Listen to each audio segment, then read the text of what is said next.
Hi.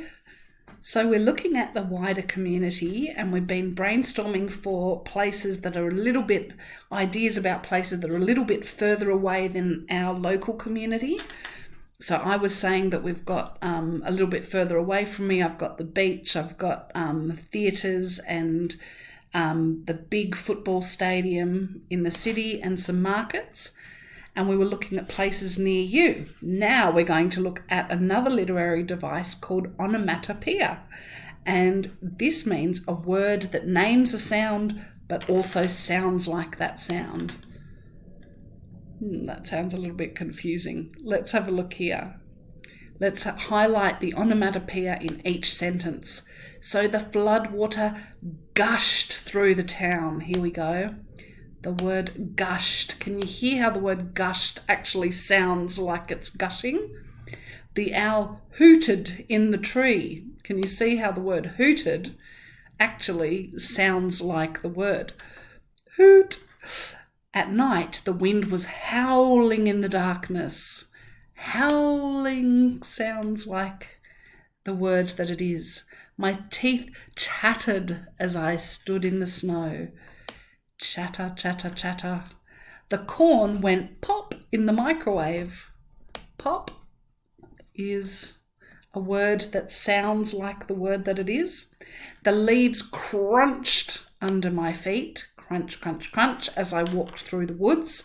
The car horn beeped loudly. The mouse made a squeak as it skittered across the floor. The tap needed to be fixed. All I could hear was the drip coming from the bathroom. There was a loud bang on the door. The lion roared as it chased its prey. So can you hear how each of those words actually sound like the noise? They sound like the sound. We're going to have a little memory game now. Not sure how good I am at this one. Let's have a look. Splash. That is on number. And shh. Splash. Oh, there we go. That's two of them there. Bam. Okay. Oh, tweet. No, that wasn't one. Beep. No. Oh, beep. Got two beeps. Pop. That's another word. There we go. That was a lucky one. Tweet. I remember that one was over here. Bam and bam. And shh and shh. See how many moves you can get it in when you're playing. So have a look here. These are the different onomatopoeia words, the categories that you can think of when you're trying to think of words, onomatopoeia words that you can use in your writing. So think of human sounds like a chew, a tissue, or chomp, or cough, or hiccup, or hum, or slurp. Or what about sounds made by objects like beep, tick-tock, vroom, fizz, zoom, zap, choo-choo. Sounds made by animals. These sound like the word meow, woof, tweet, quack, moo.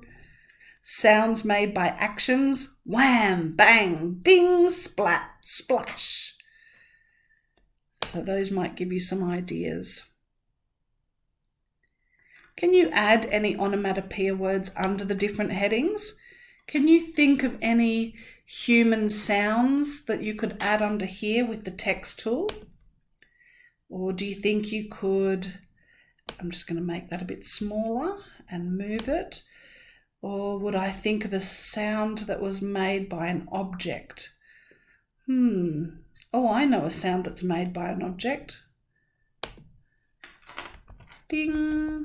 Dong, made by a doorbell. Or what about ring, ring, made by the telephone? Well, that's what phones used to sound like. Maybe you can find some more that you can add. So let's bring my writing to life using onomatopoeia when I'm talking about the wider community. Now, we watched NRL games at the football stadium. The large crowds roar as they watch the NRL at the stadium. Can you hear how I've brought it to life a little bit by saying the crowds roar? And roar is the onomatopoeia word in there. What I need you to help me with this one. We go for a swim at the beach. So I'm going to make that a bit more interesting using onomatopoeia. Dogs can swim at some of the nearby beaches, and mine loves in the sea. Should I choose loves barking or splashing? Both of those are words that are the same as the sound that they make. So should I have barking or splashing? I think my dog loves splashing. No, barking in the sea. I'm going to choose barking.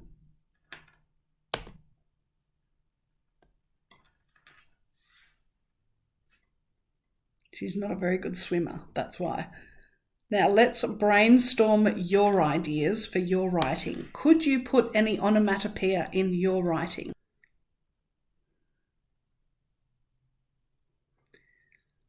Let's have a look for ideas. Make a sentence about your wider area using onomatopoeia. So you can also write one of your own underneath if you want using the text tool. So let's have a look here. So I'm going to think about the wider area. Maybe we could say the tractor roars at the sheep, maybe? Or does the tractor bump something? Does it bumps the rocks? Bumps at the rocks while it's moving. So you can choose there. I think or you could have all the different ones there. So have a play with that and see what you can think of for using words like bumps or roars in your writing. And then at the end, you can write some of them down, write some of your ideas down of where you can add onomatopoeia into your writing. Bye.